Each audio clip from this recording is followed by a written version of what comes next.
A veces creo que no lo veré, pero para eso fe. Fe en que todo llega, por más que demore. Por años me intraolvidaba para resistir, para insertarme, para moldearme, para encaminarme en una geografía tan parecida, pero tan distante. Me impuse no recordar. Sin embargo, la anatomía del malecón habanero se imponía sin que yo pudiera hacer nada contra aquel recuerdo. La mente no solo es curiosa, sino persistente. Llegaban las olas, el salitre, el olor a pez muerto en tiempo de tormenta, los atardeceres azules, el olor que nunca entendí. Manejar por el Palmetto corriendo entre rayitas intermitentes y convertir aquel viaje en mi paseo por la acera que bordea el mar eran una misma cosa. Fue de lo poco que no pude borrar.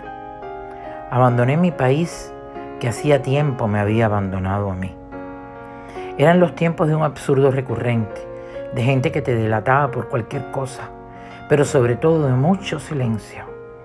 Tiempos en que en una cola no podías quejarte de absolutamente nada, porque una compañera muy pujante te salía al paso y cuando menos terminaba amenazándote con la policía o con el más terrible de los epítetos, diversionista ideológico.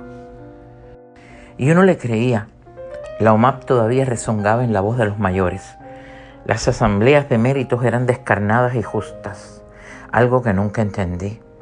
Todas las semanas llegaba el presidente de algún país para recordarnos que éramos el centro del universo, que todos nos querían, ¿cómo no podríamos querernos a nosotros mismos? Pero para colmo, le llevábamos flores al Che y a Camilo, dos seres extraños a los que, para ser sincera, nunca quise. Y luego, la cara incierta de aquel que aún confiaba, de quien te disparaba un discurso extraordinario a cualquier hora del día y aún peor, le veías brillo en el rostro. Me perdí afortunadamente el periodo especial, un nombre elitista y sonoro para casi todo. Eliseo Diego lo describe mejor que nadie. Sin embargo, el más especial de mis periodos los viví fuera. Mientras sin construir el socialismo, construía mi propia vida. Fui consciente de las calles del Miami cargado de dolor, de ausencias, de rencor, de autos que amé, el Buick Riviera, el Chevrolet Caprice, el Ford Crown Victoria, que me tocaba a mí. Ya no eran las grandes ideas para todos, por el bien de todos y de todos. Era la vida simple, la simple vida que aspiraba, pero mía. Era el premio a mi individualidad, todo lo que hacía. Y entonces cuando la tuve, volví a Cuba 1000 veces en mi mente. Ahí había dejado un pasado que me pertenecía, que me habían robado sin duda alguna. La rabia se compuso y cambió. Se me antojó preguntarme, ¿quién se habrá encontrado con mi pasado? ¿A quién le habrán regalado la casa que me quitaron? Debí decir robado, hay que ser exacto. ¿Qué habrá almorzado mi madre hoy? ¿Me extrañará algún amigo? ¿Aún existirá el cañonazo de las 9? Y entre pregunta y pregunta, después de muchos años volví a La Habana. Me fui con el pelo lleno de rizos y regresé con él teñido de canas. El primer sofocón lo vi en el avión. Entre el rojo cobrizo de la tierra y el verde de los trajes militares en la pista donde se detuvo el avión. Allí lo viví. El corazón me dio un vuelco. Lloraba sin parar mientras cuidaba mi maquillaje para que me vieran bonita al bajar. Cuando te has ido casi 20 años sabiendo que lo de Gardel fue un cuento y regresas a la gente de la que también te fuiste, es difícil no querer impresionar. Entonces fue un sofocón detrás del otro. Risa, llanto, rabia, desconcierto, curiosidad, una emoción detrás de la otra. Y Eva ya no tenía 3 caras, tenía miles. Una promesa, no vuelvo. Pero eso que llaman destino, casualidad o cualquier otra cosa, por no querer reconocer al imponderable, me dejó con 1000 razones para regresar. Y me enamoré de la ciudad que aún olía aquello que yo recordaba y de la gente que no se parecía a mí en nada. Pero sobre todo me obsesioné con la idea de que podía cambiar. Soñé con bohíos al lado de un río en Pinal del Río, quizás recordando la escuela al campo. Romancié con una escuelita para enseñar modales a los niños. Me traje de vuelta Tu maletín, Despierta que estás en Cuba, y hasta me pareció simpático. Los sueños cuando son buenos se repiten durante la vida, pero las pesadillas aún más. Así que el sueño se fue desbordando para dar paso al otro. Eso que es más terrible que una pesadilla, el desengaño, el desgano, el galletazo en la frente. El muro era espeso en la mente de mucha gente y en la realidad. Me sostuve como pude, soñé por encargo de mí misma, afiancé en mi mente que sí podía, que sí quería. Incluso le leí el encantamiento a mis amigos que no salieron nunca desde el aeropuerto de Miami camino al Caribe, menos a Isla Alguna. Y como por arte de magia, fue magia perversa, sin duda alguna. Después de tanto pedirlo, de tanto esperarlo, ¡puaf!, llegó la internet.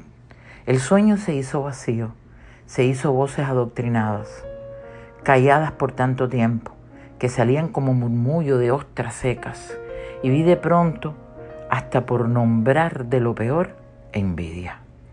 El que me quiso un día hoy me aborrecía porque yo había cambiado, porque no quería repetir su discurso, porque no quería que me convenciera, porque no me quería callar. Yo que llevaba años bordando el social media.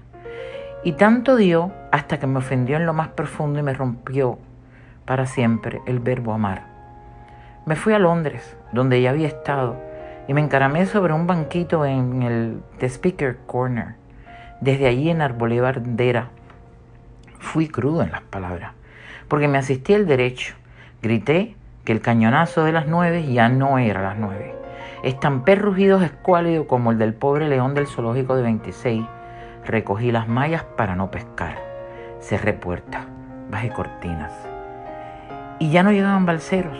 Ahora la gente que un día fue mía y ya no lo era, llegaba por la frontera, como los demás. Y todo fue encajando. Más de 3 décadas es mucho tiempo.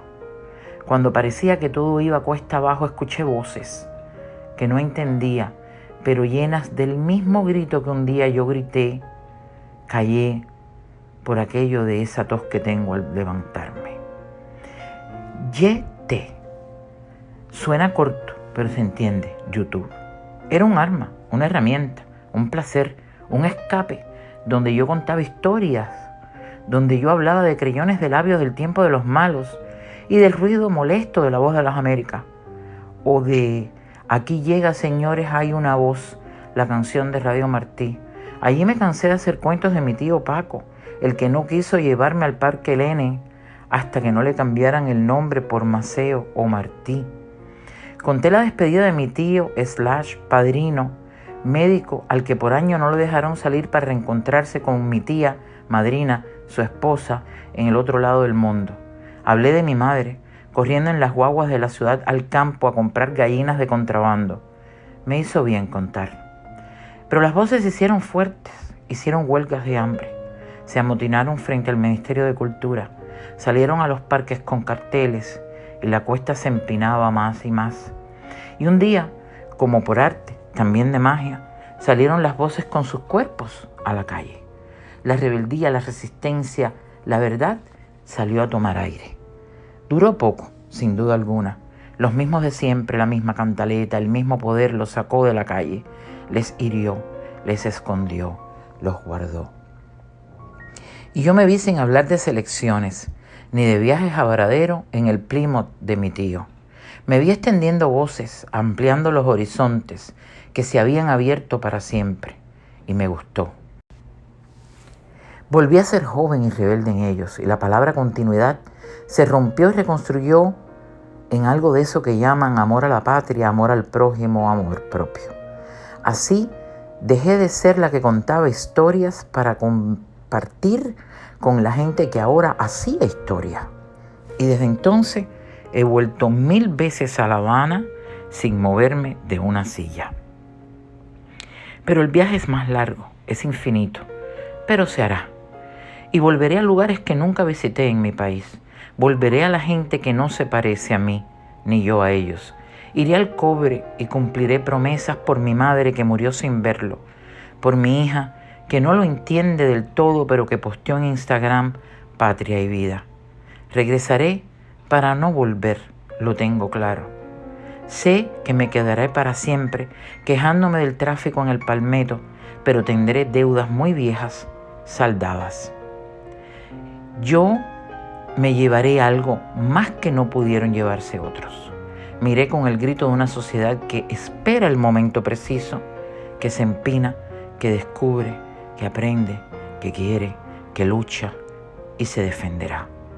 Yo he podido tocarlo y si lo he tocado, existe.